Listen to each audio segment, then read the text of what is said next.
2010년도에 KBS 수목 드라마 중에 추노라는 게 있었는데요. 추노 OST 중에 비익열리라는 제목의 음악이 있습니다. 아주 유명했던 음악인데요. 이 사자성어의 어원은 당나라 백거이의 한시 장한가 중에 등장하는 내용인데요. 조금 인용한다면 다음과 같습니다. 제천 원작 비익조, 제지 원위 연리지. 하늘에서는 비익조가 되기를 바라고 땅에서는 연리지가 되기를 바람이라. 이런 내용인데요. 비익조는 눈이 하나이고 날개가 하나뿐인 상상의 동물입니다. 그러니까 두 마리가 반드시 한 쌍이 되어야 두 날개로 날 수 있는 것이겠죠. 연리지는 흔히 부부의 사랑을 표현하는 예로 많이 사용되는데, 서로 다른 뿌리에서 나온 두 나무의 가지가 자라면서 어느덧 서로 맞붙어서 나중에는 한 가지가 된 것을 연리지라고 말합니다. 사진을 하나 보여드리면, 군산 선유도에 가시면 이렇게 H 모양으로 된 소나무 두 그루가 있습니다. 이런 식으로 뿌리가 달랐던 두 나무가 만나서 하나가 되는 연리지 현상은 마치 성장 배경이 다르게 자랐지만 나중에 서로 성인이 되어서 한 남녀가 각기 만나 한 몸을 이루는 부부의 과정과 매우 흡사하다고 할 수가 있겠습니다. 우리는 이러한 이유로 연리지를 사랑나무라고 부르기도 하고, 부부의 연을 맺으려고 하는 남녀나 백년해로를 원하는 부부가 연리지 앞에서 기도하기도 합니다. 그리고 연리지라는 이름의 예식장도 있습니다. 이 세상에서 우리가 경험하는 많은 관계들이 있는데요. 그 관계 중에서 부부 사이만큼 말로 미처 형언하기 어려운 그러한 신비로운 관계가 또 어디 있을까요? 2촌, 3촌, 4촌, 5촌 촌수가 있는데 부부 사이에는 촌수가 없지 않습니까? 부부는 무촌이면서도 이 세상에서 마주하는 그 어떤 사람보다 가깝게 지내야 하는 그런 부부의 관계는 참으로 신비롭습니다.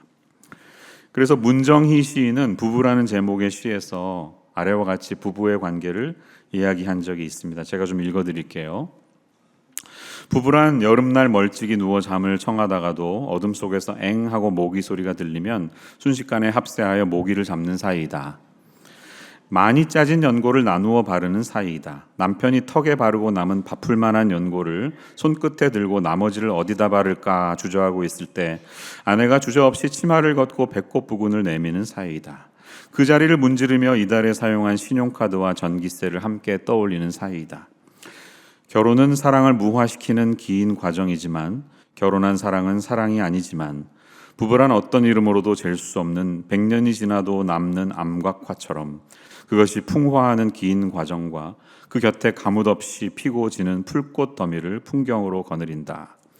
나에게 남은 것이 무엇인가를 생각하다가 내가 쥐고 있는 것을 바라보며 손을 한번 쓸쓸히 쥐었다 펴보는 사이이다.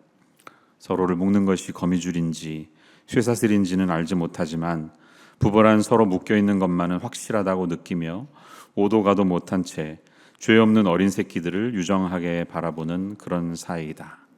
어떠세요? 좀 공감이 되셨나요? 네. 시인은 이 부부를 묶고 있는 이 사이가 거미줄인지 쇠사슬인지는 모르지만 오도 가도 못한 채 자기들이 낳은 어린 자식들을 그렇게 정을 가지고 바라보는 사이라고 우리 부부들의 마음을 대변하여 노래하고 있습니다. 우리는 지난 3주 동안 신약교회의 기초를 이루었던 여러 일꾼들의 삶을 함께 들여다보았습니다. 빌립보 교회를 시작했던 루디아, 요빠에서 헌신적인 봉사와 섬김으로 큰 영향을 끼쳤던 도르가, 그리고 빌레몬과 오네시모를 둘러싼 골로새 교회의 가정교회 이야기들을 살펴보았습니다. 오늘은 그 신약교회 성도들의 시리즈를 마무리하는 날인데요. 저는 로마서의 마지막 부분인 이 16장을 본문으로 선택했습니다.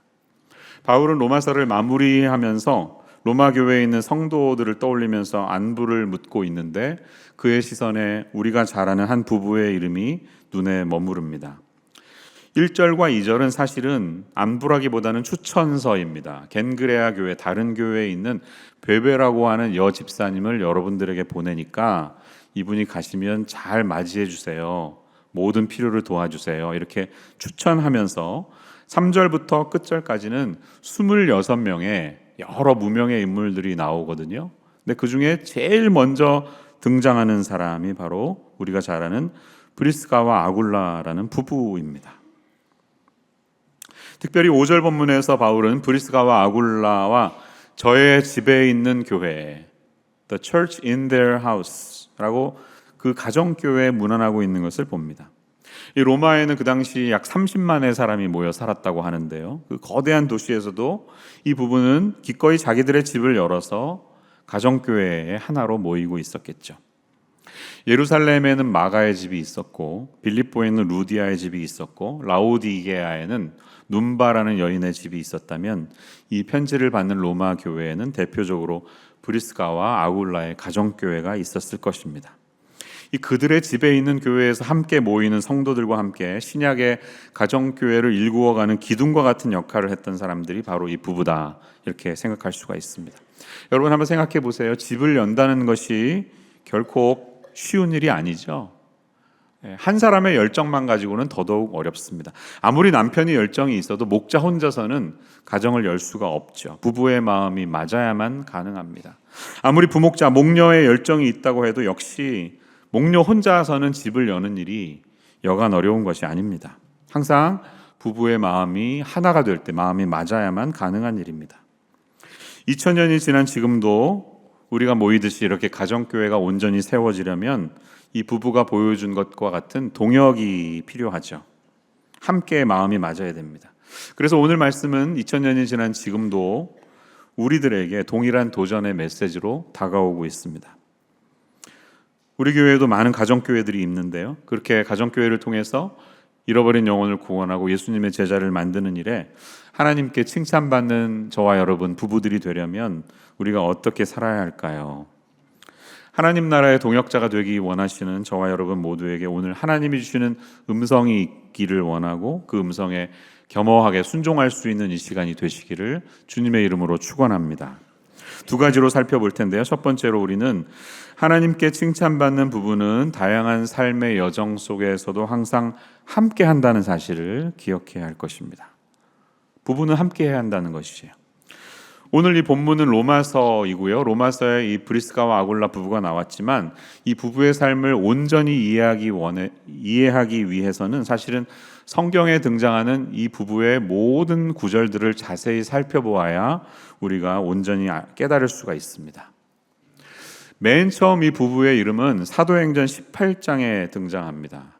바울은 2차 전도 여행 중이었고 아테네에서 전도를 마치고 고린도로 이동한 상황이었는데 거기서 처음 만났던 사람이 이 부부였습니다. 18장 1절에서 3절을 올려주시면 이런 내용이 나오죠.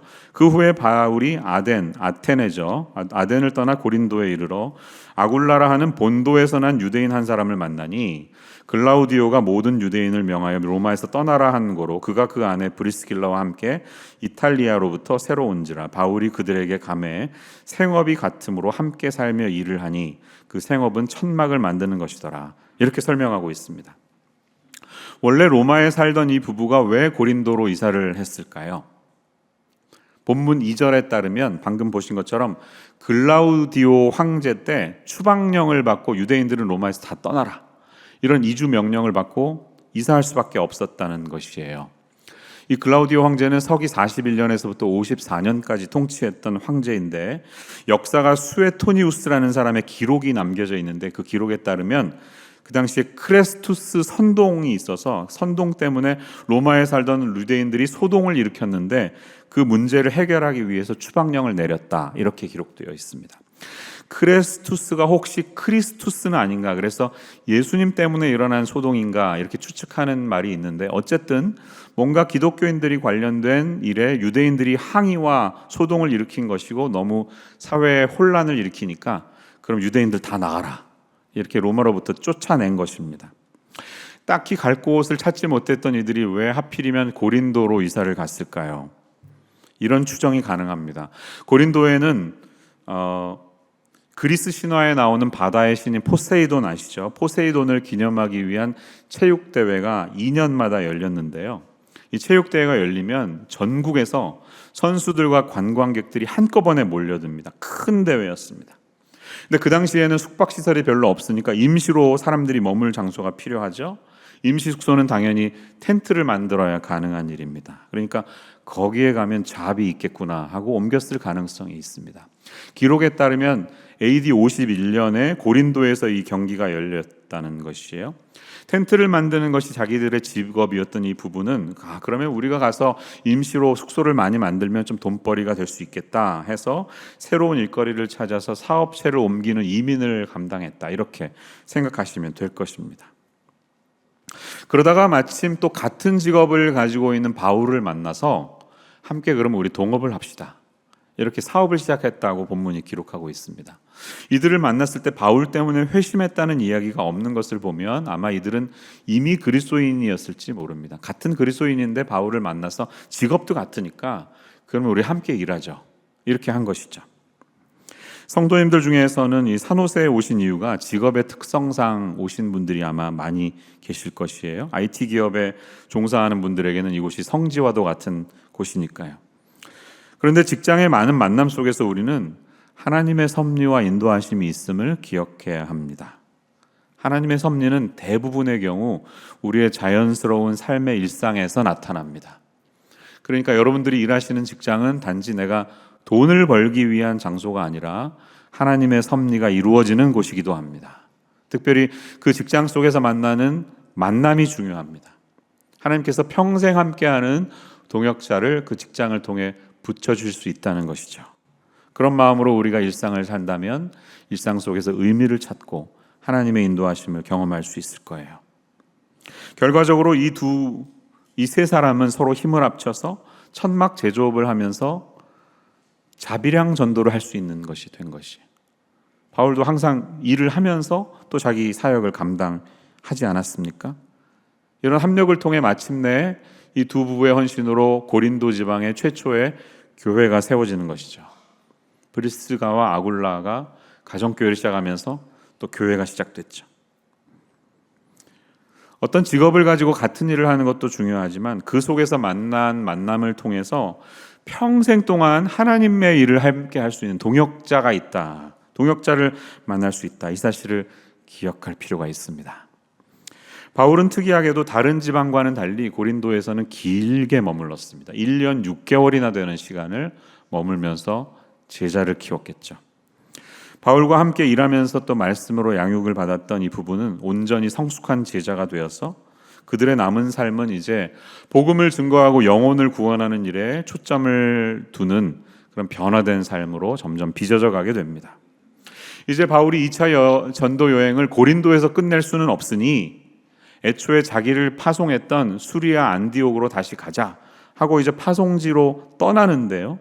그때 이 부부는 주저없이 바울과 함께 에베소 그곳을 향해 떠나는 모습을 우리가 성경을 통해 발견할 수가 있어요. 사도행전 18장 18, 19절에서는 이 부부의 이름이 다시 나오는데요. 바울은 더 여러 날 머물다가 형제들과 작별하고 배 타고 수리아로 떠나갈새 브리스길라와 아굴라도 함께 하더라. 바울이 일찍이 서원이 있었으므로 겐그레아에서 머리를 깎았더라. 에베소에 와서 그들을 거기 머물게 하고 자기는 회당에 들어가서 유대인들과 변론하니, 이렇게 되어 있습니다. 그리고 이후의 내용을 읽어보면 바울이 에베소에 계속 머물지 않고 그는 또 떠납니다. 이제 다른 지방을 향해 떠나는데 부부는 그대로 에베소에 남게 됩니다. 바울이 아마 나는 떠나지만 이제 에베소 교회를 당신들에게 부탁합니다 라고 맡겼을 수 있습니다. 그래서 바울의 사역을 이어받아서 또 에베소에서 계속 머물면서 살아가는 그 부부의 삶을 볼 수가 있어요. 고린도 전서는 바울이 에베소에 있을 때 쓴 편지인데요. 에베소에서 고린도 성도들에게 인사할 때 바울은 이 에베소에 살고 있는 아굴라와 브리스가가 여러분들에게 문안합니다 라고 인사하는 내용을 우리가 고린도전서 16장 9절에서 발견할 수가 있어요. 아시아의 교회들이 너희에게 문안하고 아굴라와 브리스가와 그 집에 있는 교회가 주 안에서 너희에게 간절히 무안하고, 이렇게 되었습니다. 에베소는 터키 땅이니까 아시아고요. 고린도는 그리스니까 유럽입니다. 그렇죠. 터키가 왜 이렇게 유럽과 아시아가 만나는 곳이잖아요. 이스탄불이. 그러니까 아시아에 있는 우리 터키 성도들이 여러분들에게 문안합니다 이렇게 인사하는 것입니다. 자, 이들의 교회를 개척하는 사역은 에베소에서 바울이 떠났지만 수년간 지속이 되었는데요. 잘 성경을 읽어보면 어느새 이 부부가 또 로마로 이사가 있는 것을 우리는 발견하게 됩니다. 이제 로마에서 고린도에 와서 고린도에서 에베소에서 끝나는 것이 아니라 다시 로마로 돌아가 있어요. 왜 돌아갔을까요? 기록에 따르면 추방령을 내렸던 이 글라우디오 황제가 54년에 사망을 하거든요. 그러니까 그가 내렸던 칙령이 자연적으로 무효화된 것이에요. 그러니까 유대인들이 자유롭게 다시 로마로 돌아갈 수 있게 된 것이죠. 그래서 오늘 우리가 읽은 본문 이 로마서를 보면 본문 3절에는 이 부부에 대한 인사가 있잖아요. 너희는 그리스도 예수 안에서 나의 동역자들인 브리스가와 아굴라에게 문안하라. 로마 교회에 보냈으니까 부부가 지금 어디 있는 거예요? 로마에 살고 있는 것이죠. 또 그새 이사 간 것이에요. 다시 거기서 살고 있는 것이에요. 자, 여러분 이게 한번 생각을 해보십시오. 동네 마실 다니는 것도 아닙니다. 뭐 우버 타고 몇십 분 가는 것도 아닙니다. 먼 거리를 걷다가 또 나귀를 태워서 짐을 이동했다가 배를 타고 이동해야 되는 일입니다. 그렇죠.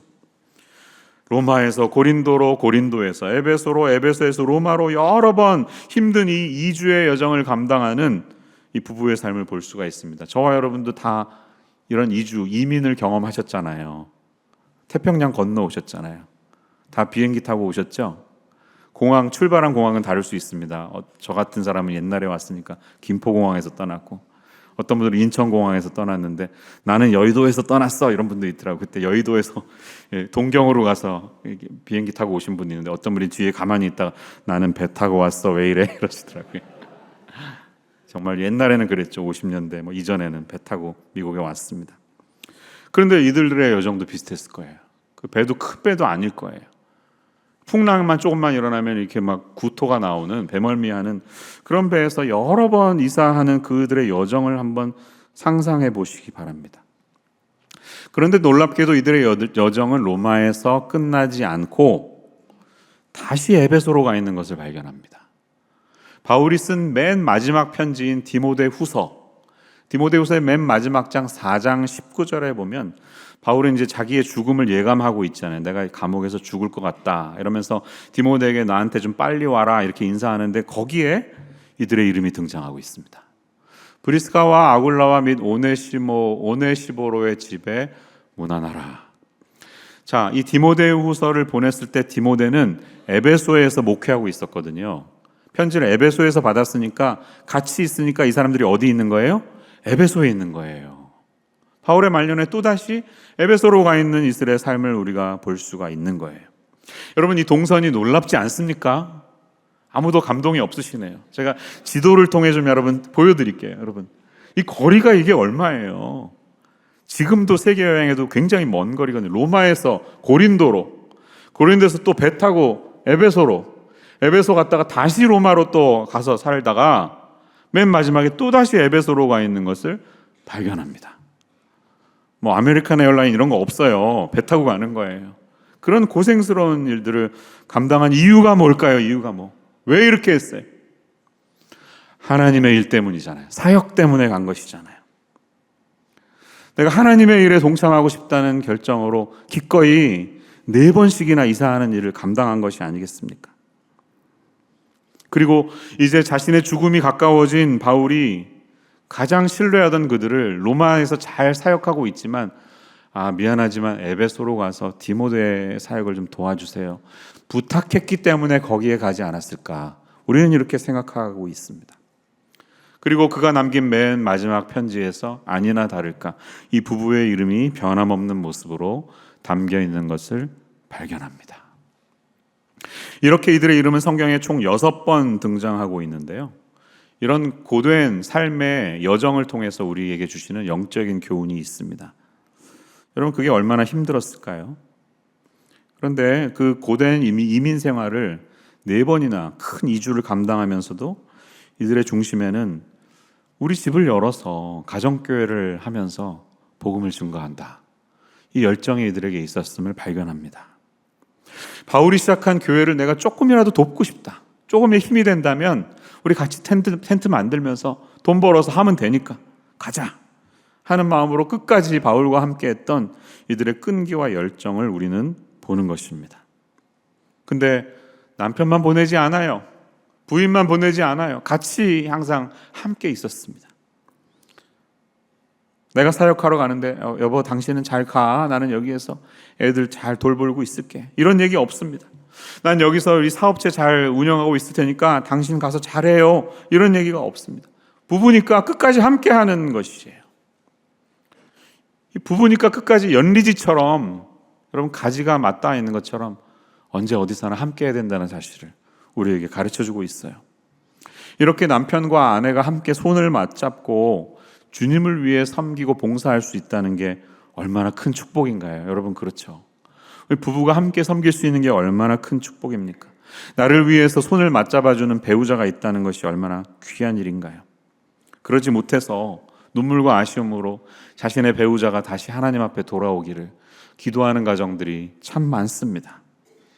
그러니까 우리는 하나님의 은혜로 부부가 함께 섬길 수 있다는 사실에 감사하면서 동시에 그렇지 못한 상황에 계신 분들을 편견의 시선으로 내려다보듯이 하지 말고 함께 동역자 된 시선으로 그들을 위해 기도하실 수 있는 가정들이 되시기를 주님의 이름으로 축원합니다. 우리가 그렇게 살아야 한다는 것입니다. 복음을 위해서, 누군가를 양육하고 영혼을 양육시키기 위해서, 가정교회를 세우기 위해서 헌신할 수 있는 우리의 삶이 되시기를 바랍니다. 여름을 참 시원하게 보내고 있죠.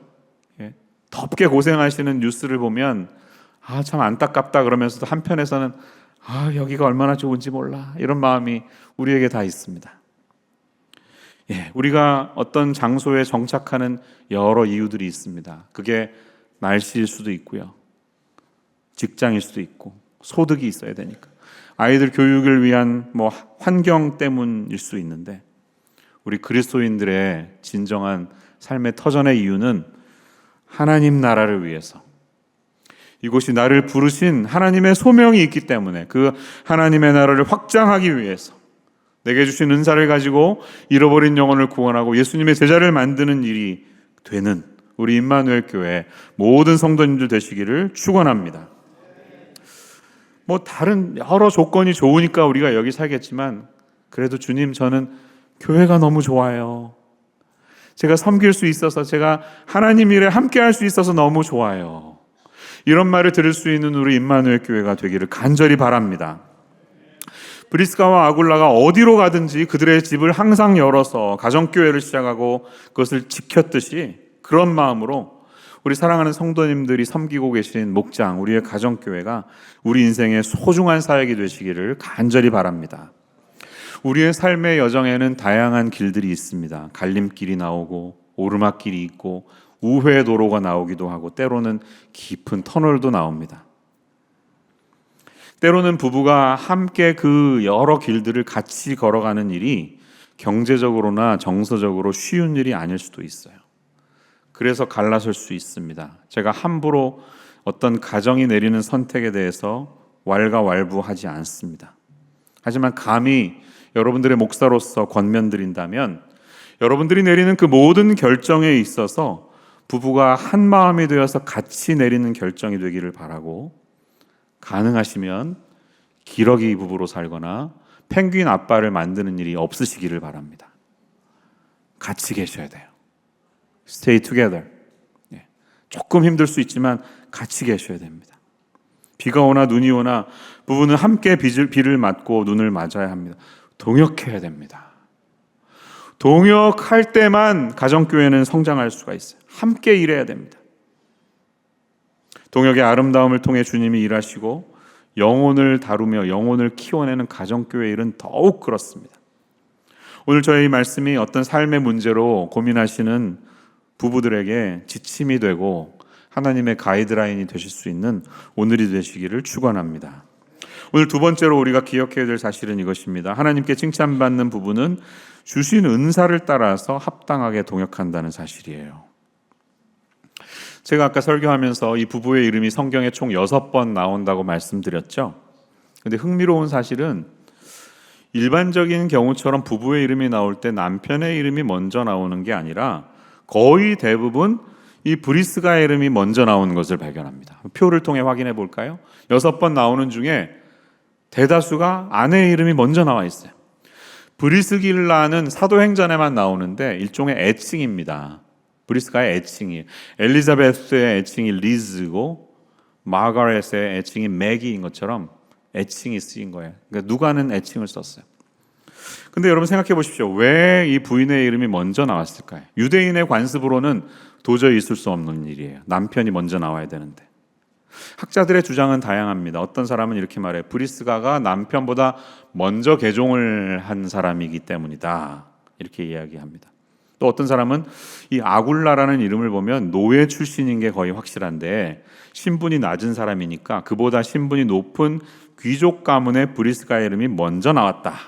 이렇게 주장하는 학자도 있어요. 하지만 정확한 이유는 이것인 것 같아요. 그의 이름이 남편보다 앞서 있는 것은 단순히 사회적인 신분 때문이 아니라 초대교회에 공적으로 이 부인의 이름이 더 많이 알려졌기 때문이에요. 브리스가가 초대교회에 더 많이 일하시는 그런 분이었기 때문입니다. 우리 교회도 그런 분들 계시잖아요. 남편은 조용히 예배 끝나면 저기 신교실에서 조용히 혼자 밥 먹고 있는데 부인은 막 산부 예배 끝까지 남아 있어. 그래서 막 300명 다 만나고 다녀요. 막 교회 안 하는 일이 없어요. 막 그런 유명한 분들 계시잖아요.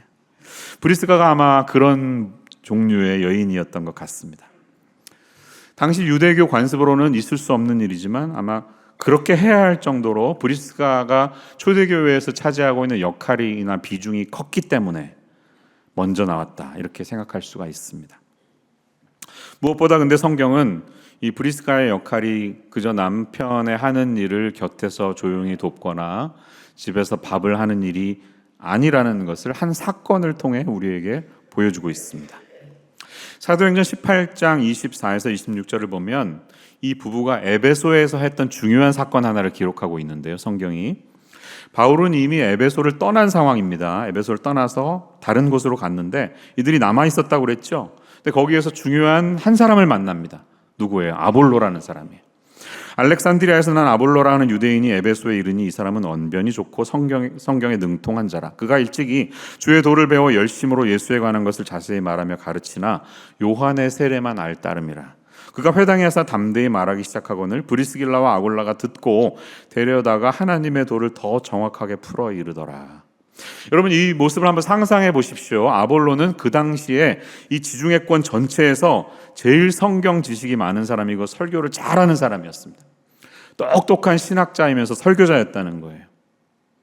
근데 그도 잘 모르는 뭔가가 있었던 것 같아요. 그게 요한의 세례만 알 따름이더라 이렇게 얘기했어요. 세례 요한이 말하는 회개를 강조했지만 어쩌면 예수님의 십자가와 부활과 성령 강림의 사건을 그냥 기록으로만 알았지 온전히 깨닫지 못했던 사람일 수 있는데 놀랍게도 이러한 뛰어난 학자를 평신도 부부인 브리스가와 아굴라가 데려다가 이 사람을 말씀으로 양육하는 내용이 여기 적혀 있는 거예요. 아굴라만 했다고 하지 않고 브리스가도 함께 했다고, 부부가 같이 말씀 사역에 동역했다고 말합니다. 하나님의 말씀을 가르치는 일은 목회자나 선교사만 하는 것이 아니라 은사를 받으신 모든 성도님들이 함께 말씀 안에서 양육할 수 있는 일입니다. 우리 교단은 여성의 목회자 안수를 인정하지 않죠? 하지만 그렇다고 해서 말씀의 은사가 있는 분들을 가르치는 자리에 세우지 않겠다는 뜻은 아닙니다. 다만 성경을 읽어보니 가정의 머리가 남편이고 교회의 지도자가 되는 권위를 가진 사람들이 남자라는 것이 말씀에 있으니까 그 말씀을 존중하는 것이지 여성들이 말씀으로 누군가를 양육하는 일을 그런 가르치는 사역을 금지하겠다는 뜻은 아니라는 겁니다. 특별히 로마서 1장에 16장 1절에 나왔던 베베라는 여인을 생각해 보세요. 겐그레아 교회 베베의 일꾼이 단어가 디아코노스인데요. 서번트라고 번역했지만 디아코노스는 남성형 동사입니다. 근데 희한하게도 바울은 베베가 여자인데 남성형 동사를 여기 적어놓고 있습니다. 여러 추측이 가능한데 어떤 학자는 그녀가 분명히 교회의 지도자 역할을 하는 말씀 사역을 하는 사람이었기 때문이다 이렇게 말합니다.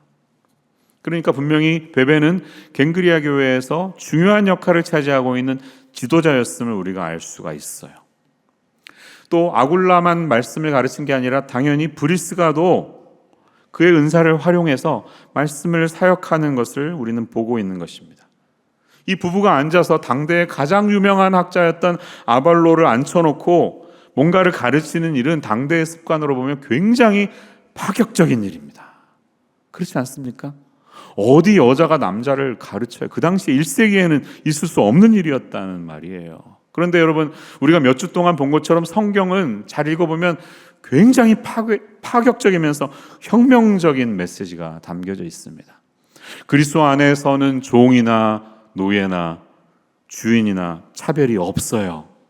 이미 예수 안에 하나가 되었어요. 남자나 여자나 주 안에서 차별이 없어요. 귀족이나 하층민이나 주 안에서는 귀천의 차이도 없습니다. 이게 지금까지 우리가 성경에서 본 메시지가 아닙니까? 우리는 지금 1세기의 관습을 완전히 뛰어넘고 해방의 메시지를 외치고 있는 성경의 메시지를 보고 있는 것입니다. 하나님께서 여러분들에게 주신 은사와 부르심이 무엇입니까? 누군가를 가르치는 일입니까? 아니면 부엌에 들어가셔서 뭔가 맛있는 것을 만드시는 일입니까? 누군가 앞에 나서는 일입니까? 아니면 뒤에 조용히 물러나서 조연 역할을 하시는 겁니까? 어느 것 하나 중요하지 않은 것은 없습니다. 그저 우리는 하나님이 우리에게 주신 DNA와 같은 그 은사와 부르심에 따라서 섬기는 것뿐입니다. 부르심에 따라 사역을 하세요. 오늘 본문 4절에서 바울은 이들 부부에 대해서 굉장히 의미심장한 한마디를 남기죠. 4절에서는 이렇게 말해요. 그들은 내 목숨을 위하여 자기들의 목까지도 내놓았나니. 과거형으로 쓰여 있어요. 정말 나를 위해서 자기들이 죽을 것 같이 살았다는 거예요. They risked their necks for my life. 내 삶을 위해 자기들의 목을 내놨다. 이렇게 번역하고 있습니다. 여러분, 이 말이 아름다운 이유는 이 말들을 이 부부가 스스로 한 게 아니라 그렇잖아요. 내가 이렇게 스스로 얘기하면 좀 민망하잖아요. 근데 나는 그냥 조용히 일했는데 그걸 멀리서 조용히 지켜보던 누군가가 나를 위해 죽을 수 있는 사람이었어. 이런 칭찬을 받을 수 있다면 얼마나 영광스럽습니까? 그들의 헌신은 자기들을 위한 것이 아니라 동역자인 바울을 위해, 하나님 나라를 위해였음을 우리가 보고 있는 것이죠. 세상에는 우리가 잘 알지 못하지만 브리스가와 아굴라 같이 살아가는 부부들이 참 많습니다. 아마 여기 앉아 계신 분들도 저는 다 모르지만 하나님 앞에서 브리스가와 아굴라 같은 삶을 사시는 분들이 계세요. 어제 토요일에 선교 보고를 하신 선교사님 가정도 그래요. 어린 시절에 제가 아프리카 오지에 의사로 가겠습니다. 이렇게 서원을 하시고 사시다가 부르심을 받아 가셨는데 이렇게 물었대요. 에이전시에서. 당신은 어디로 보내면 좋을까? 어떤 나라로 가기 원하세요? 그랬더니 이분의 대답은 제일 아프리카 중에 의사가 없는 곳으로 보내주세요. 이렇게 해서 마다가스카르 갔다는 거예요. 거기 한 지방에는 경기도, 충청도, 전라북도를 다 합친 사이즈인데 그 큰 동네에 의사가 한 명이래 있다는 거예요. 그렇게 열악한 곳에 가겠다는 것. 그리고 부인이 이제 남편과 소개팅을 통해 만났을 때 처음 했던 질문이 하나님을 위해 죽을 수 있나요? 질문이었대. 둘 다 리차르 범브란트 목사님이 쓰신 순교에 대한 책을 같이 읽고 있었어. 근데 그 아귀가 딱 맞아 떨어진 거죠. 얼마나 놀랍습니까? 생각해 보세요. 선교를 가도 웬만하면 우리는 그렇습니다. 아이들이 가니까 아이들을 좀 교육할 수 있는 동네면 좋겠다. 그리고 좀 인프라도 있어서 인프라가 있는 도시에서 사역하면 좋겠다. 이런 마음으로 가는 게 인지상정이 아닙니까? 그렇게 결정하는 것은 쉬운 것이 아니에요. 우리 교회에도 제가 알기에는 알려지기를 원치 않지만 정말 브리스가와 아굴라처럼 살고 계신 성도님들이 많이 계세요. 이런 분들과 함께 생활하는 저는 참 행복한 목회자입니다. 저보다 참 훌륭한 신앙생활을 하는 분들이 참 많이 계십니다. 물질 만능주의와 성과주의의 금자탑이라고 할 수 있는 이 베이 지역에서 믿음을 지켜내고 복음의 가치를 담아내고 가정교회를 하시면서 하나님의 소원을 이루려고 하시는 여러분들은 하나님 앞에 참 소중한 분들입니다. 저는 그런 격려와 축복의 메시지로 오늘 좀 설교를 마치고 싶었어요. 우리 교회가 협력 선교사, 협력 단체로 섬기는 분들이 꽤 많이 계십니다. 한 20몇 단체와 가정이 있는 것 같은데요. 재정적으로 많지는 않지만 최선을 다해서 섬겨드리려고 매달 우리가 헌금하고 후원하고 있죠. 이분들 중에 한 가정인 샤히드 선교사님이라는 분이 계세요. 샤히드와 셀마, 이제 그 중동권 이름을 가지고 있으신데 본명은 저도 몰라요. 근데 이분들은 프리몬에 살고 계신데, 프리몬 주변에 있는 주로 아프간 사람들, 이 무슬림권들을 위해서 이곳에 이사 오셔서 살고 계십니다. 그들을 만나서 전도하고 제자를 키워내는 일들을 감당하시는데, 생활이 안 되니까 남편은 PT를 하고 계세요. 그래서 퍼스널 트레이너 하면서 돈을 벌고 또 만나는 사람들을 통해 전도하신다는 겁니다. 이분들의 이야기를 제가 간접적으로 듣게 되었는데요, 그런 얘기를 하시더라고요. 1년에 한 번 우리 교회가 소수민족 세미나라는 것을 엽니다. 그런 분들과 같이 이 근방에서 소수민족 사역을 하는 지도자들을 초청하면 한 20-30명 오시는데, 이분들과 함께 포럼을 열고 저녁을 잘 대접합니다. 저도 거기 가서 1년에 한 번 먹으면 갈비찜 막 이만한 게 나와요. 진짜 잘 차려서 대접을 해요. 근데 우리 교회는 그냥 1년에 한 번 하는 거잖아요. 그리고 이런 사역이 많아요. 또 1년에 한 번 뭐 하는 거 많아요. 지난주도 막 청년들 막 65명이 한국에서 와가지고 막 또 청년부에서 막 밥 해주고 막 섬겼습니다. 우리에게는 그냥 한 번 있는 일이에요. 근데 이분에게는 그게 얼마나 소중한지, 나는 1년에 한 번 임마누엘 교회가 우리들을 초청해줘서 자리를 마련해주고 격려해주고 밥 차려주는 게 너무 감사하다고, 너무 힘이 된다고 그런 얘기를 하시더라고요. 여러분 수고가 많으십니다. 어찌 이런 일뿐이겠습니까? 우리에게 그냥 작아 보이는 1년에 하루 하는 일이지만 누군가에는 그것이 잊지 못할 큰 힘과 격려가 될 수 있다는 사실을 기억하시면서 좀 격려받으시기를 축원합니다. 근데 이분들이 이런 얘기를 또 하세요. 내가 여기 와서 살아봤더니 이 동네가 얼마나 힘든지 알겠다고. 여러 곳을 이제 선교사로 살았는데 인도에 계실 때 200명이 넘는 사람들을 회심시키고 세례를 줬대요. 근데 여기 와서는 한 명 전도하는 게 그렇게 어렵대.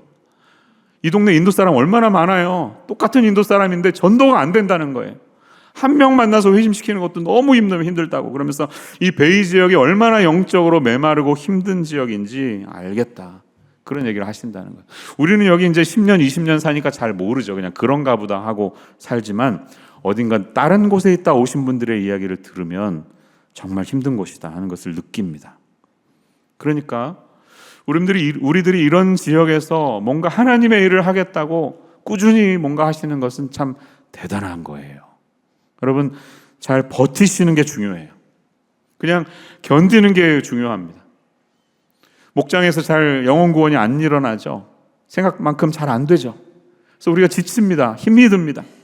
그렇지만 여러분 지금 우리가 할 수 있는 일은 그냥 잘 버티시는 거예요. 계속해서 우리 가정들을 여는 거예요. 또 VIP들을 위해서 기도하는 것이에요. 그것 자체로 우리에게는 누군가를 위해 내 목을 내어놓을 수 있는 만큼의 헌신이 될 수 있다는 사실을 기억하시기를 바랍니다. 이런저런 일로 우리의 삶을 드리면서 나를 위해 자기들의 목을 내놨어, 이런 인사를 들으실 수 있는 헌신하고 계신 여러분들은 참 그런 면에서 귀하신 분들입니다. 끝까지 견딥시다. 끝까지 버텨냅시다. 끝까지 우리가 변질되지 않고 처음 우리를 부르셨던 그 부르심과 은사를 따라서 하나님 나라를 위해 섬기고 살아가시기를 바랍니다. 바울이 마지막 편지 그 차가운 로마 감옥에 갇혀서 인사를 남길 때 제일 마지막에 브리스가와 아굴라에게 안부 전해줘. 수십 년 동안 나와 함께 했던 그 의리 있었던 이들의 삶을 기억할 때 바울에게는 자신의 길을 비춰줄 수 있는, 누군가의 길을 비춰줄 수 있는 사람이 바로 브리스가와 아굴라였으며, 내가 스스로 높이 솟은 산이 되기보다 오름직한 동산이 되기를 바라는 그런 마음이 그들에게 있지 않았겠습니까? 오늘 우리가 부를 이 찬양의 가사처럼 나의 이름을 드러내기 위해 높이 솟은 산이 되기보다 오름직한 동산이 돼서 누구나 우리 집에 와서 편안하게 머물다가 하고, 그렇게 1주, 2주, 1년, 3년 되다 보면 예수님을 만날 수 있도록 평범한 나의 일상을 주님께 드립니다. 이렇게 주님 앞에 헌신할 수 있는 여러분들 모두가 되시기를 주님의 이름으로 축원합니다. 기도하겠습니다. 하나님 아버지, 우리 성경에 나오는 여러 인물들의 삶을 깊이 묵상할 때마다 저희에게 큰 감동이 있습니다. 오늘 또 브리스가와 아굴라의 인생이 그러합니다. 수십 년 동안 변질되지 않고 끝까지 여러 인내와 헌신을 통해 주의 나라를 위해 달려갔던 부부의 삶을 저희들이 생각해 보았습니다.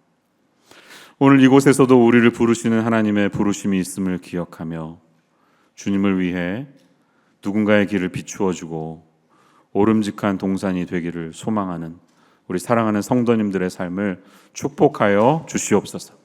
하늘의 신령한 복과 땅의 기름진 것으로 우리들을 채워주셔서 저희들이 일하면서 또 동시에 복음을 증거하고 하나님 나라를 확장시키는 일에 어려움이 없도록 주님께서 늘 동행하여 주시옵소서. 예수님의 이름으로 기도합니다.